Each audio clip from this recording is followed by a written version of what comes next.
जनाब वजीर आजम साहब जो हैं, उनका रोल पाकिस्तान की इस कौमी यकजहती को कंसोलिडेट करना है, इसको मजबूत करना है, इसको बांधना है, इसको खराब करना नहीं है।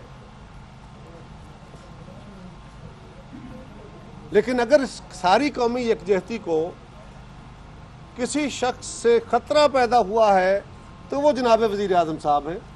जब अपोजिशन की जमातें, leader of the opposition, Pakistan peoples party की क़यादत, आसिफ जरदारी साहब, बिलावल साहब, खुर्शीद शाह साहब, मियाँ शहबाज शरीफ साहब, बाकी लोग साहब, बाकी सारी जमातें, वो खड़े होकर वजीर आजम को मुखातब करके कह रहे हैं हम आपके साथ हैं, आप तगड़े हो, बिल्कुल परेशान नहीं होना। वो अपने इदारों के साथ खड़े होने का ऐलान कर रहे हैं। जॉइंट सिटिंग में वजीर आजम साहब तशरीफ लाते हैं और किसी तरफ देखे बगैर, आपके हालात कितने तलखों, उस मौके के ऊपर कौमी यकजहती की जरूरत थी। सारी कौम ने देखा, आए अपनी कुर्सी पे चले गए, जाके बैठ गए, किसी की तरफ देख के इवन हाथ हिलाना मुनासिब नहीं समझा। और अगर उनसे ये बात की जाए तो वजीर आजम साहब खुद भी और उनके वज़रा साहबान भी ये फरमाते हैं कि हम तो इन करप्ट लोगों से नहीं मिलते। तो हम कहते हैं जनाब वजीर आजम साहब, आपने तो खुद अपने स्टेटमेंट में खुद फरमाया कि हिंदुस्तान को मुखातब करते हुए कि आप इस मुकदमे के मुद्दई, वकील और जज नहीं बन सकते। हम आपके साथ तावन करने को तैयार हैं, लेकिन पुलवामा वाक़े के ऊपर हिंदुस्तान मुद्दई, वकील और जज खुद ना बने, बल्कि रिपोर्ट हमारे सामने लाए और हम उसके ऊपर फैसला हो जाएगा।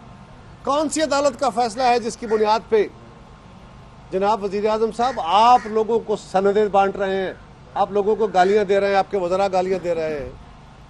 और इस मौके के ऊपर आपका फर्ज बनता था कि इस कौमी यकजहती को ख़राब न करें। और अब भी हम ये बात इसलिए कर रहे हैं कि आइंदा के लिए भी मोहतात होने की ज़रूरत है। अभी दुश्मन के अज़ाइम ख़त्म नहीं हो गए। इस वक्त हिंदुस्तान के अंदर मोदी गवर्नमेंट पे बहुत बड़ा दबाव उठ गया है।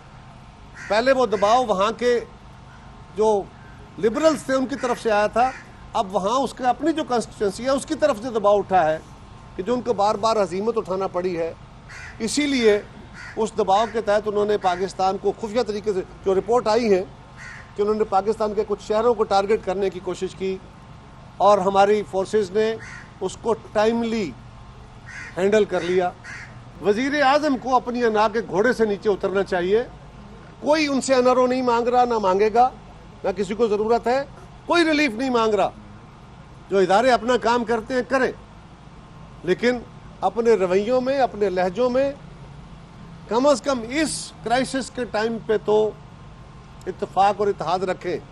अगर इसमें कोई ख़राबी हुई तो इसकी ज़िम्मेदारी वाहिद वज़ीर आज़म पे होगी। अल्लाह ना करे वो वक्त आए। इस वक्त महंगाई के बम गिरे हैं, सुना है दवाइयाँ बेशुमार महंगी कर दी गई हैं, टेस्ट महंगे कर दिए गए हैं। ये तो कहते थे हम बांट रहे हैं, वो बीमा कार्ड दे रहे हैं, सेहत बीमा सेहत कार्ड दे रहे हैं। बीमा सेहत कार्ड दे के आम आदमी से वो सहूलत, यानी इतनी महंगी दवाई कर दी कि आम आदमी खरीद ही न सके। आप तो आए थे कि हम पेट्रोल सस्ता करेंगे, आज आप फिर पेट्रोल महंगे कर रहे हैं। अभी और आने वाले दिनों में महंगाई होने वाली है। खबरें ये हैं कि बिजली की कीमत को 16 रुपए यूनिट तक ले जाने वाली है बात, जो खबर चल रही है। आपने भी देखी होगी, आप तो मीडिया में रिपोर्टिंग चल रही। इसी तरह गैस के रेट जितने हो गए हैं, आम आदमी के लिए जिंदगी गुजारना मुश्किल हो गया है। कौम पूछती है, आप तो कहते थे कि हम तेल के ऊपर जो टैक्स लगे हैं वो खत्म करके तेल सस्ता करेंगे, बिजली सस्ती करेंगे। कहाँ गए आपके दावे? आपका बड़ा इल्जाम था कि नवाज गवर्नमेंट जो है, मुस्लिम लीग की हुकूमत जो है, वो कर्जे 30,000 अरब तक ले गई थी। आपने 6 महीने में 34,000 अरब तक पहुंचा दिए हैं। आप भी तो कौम को बताएं आपने क्या किया है। सो हम बार बार कह रहे हैं कि हुकूमत होश के नाखुन ले और इस परेशानी के लम्हे में जब कौम इत्तेफाक राय पे है, इकट्ठी है, ये इस मौके को लोगों के ऊपर बम गिराने का मरहला ना बनाए